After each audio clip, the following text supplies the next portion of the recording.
అస్సాంలో కీలక పరిణామం చోటు చేసుకుంది. ముఖ్యమంత్రి హిమంత బిశ్వ శర్మ తన పదవికి రాజీనామా చేసినట్లు సమాచారం. ఆయన తన రాజీనామా పత్రాన్ని అస్సాం గవర్నర్ లక్ష్మణ్ ప్రసాద్ ఆచార్యకు సమర్పించినట్లు అధికారిక వర్గాలు తెలిపాయి. ప్రస్తుతం ఈ పరిణామం రాష్ట్ర రాజకీయ వర్గాల్లో చర్చకు దారితీసింది. అస్సాంలో ఈ నెల 12న కొత్త ప్రభుత్వ ఏర్పాటు జరగనున్న నేపథ్యంలో రాజీనామా చేసినట్లు సమాచారం.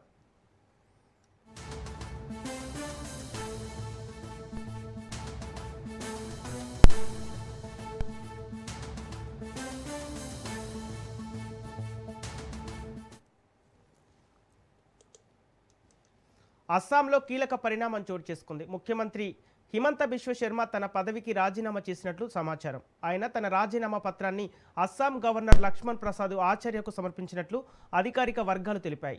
ఇదే అంశానికి సంబంధించి పూర్తి డీటెయిల్స్ మా ప్రతినిధి సైదులు లైవ్ ద్వారా అందిస్తారు. సైదులు, ముఖ్యమంత్రి హిమంత బిశ్వ శర్మ కొద్దిసేపటి క్రితమే ఆయన సీఎం పదవికి రాజీనామా చేశారు. గవర్నర్ని కొద్దిసేపటి క్రితమే ఆయన కలిసి సీఎం పదవికి రాజీనామా చేస్తున్న లేఖను గవర్నర్కి అందజేశారు. సో ఇక ఆయన మే 12న బీజీఎల్పై నాయకుడిని ఎన్నుకున్నారు. సో అదే రోజు ముఖ్యమంత్రిగా కొత్త సీఎం ప్రమాణ స్వీకారం చేస్తారు. అప్పటి వరకు ఆయన ఆపద్ధర్మ ముఖ్యమంత్రిగా కొనసాగుతారు. సో అస్సాంలో బీజేపీ హవా కొనసాగింది. గతంతో పోలిస్తే ఈసారి అత్యధిక స్థానాల్లో దాదాపుగా 100కు పైగా స్థానాల్లో బీజేపీ ఎన్డీఏ కూటమి అభ్యర్థులు విజయం సాధించారు. అస్సాం ముఖ్యమంత్రిగా ఉన్నటువంటి హిమంత బిశ్వ శర్మ దాదాపుగా 87,000కు పైగా మెజారిటీతో విజయం సాధించారు. అయితే ఆయనే మరోసారి ముఖ్యమంత్రి అవుతారని చెప్పేసి కూడా బీజేపీ వర్గీయులు చెప్తూ వస్తున్నారు. సో రేపు జేపీ నడ్డా అస్సాం వెళ్ళే అవకాశం అయితే కనిపిస్తుంది. సో వెళ్ళిన తర్వాత ఎన్డీఏ కూటమి ఎవరైతే సభ్యులు గెలిచారో సో వారందరితో ఆయన కీలకమైనటువంటి సమావేశం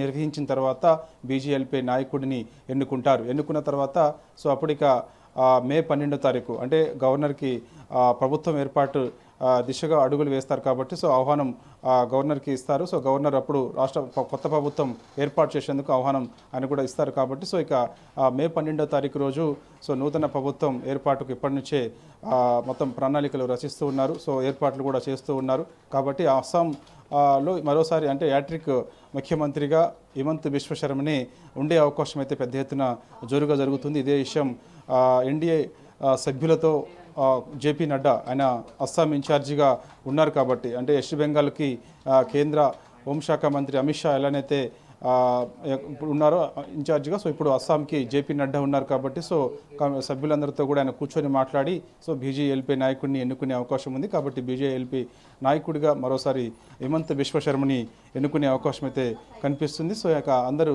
సభ్యుల ఆమోదం మేరకు ఆయన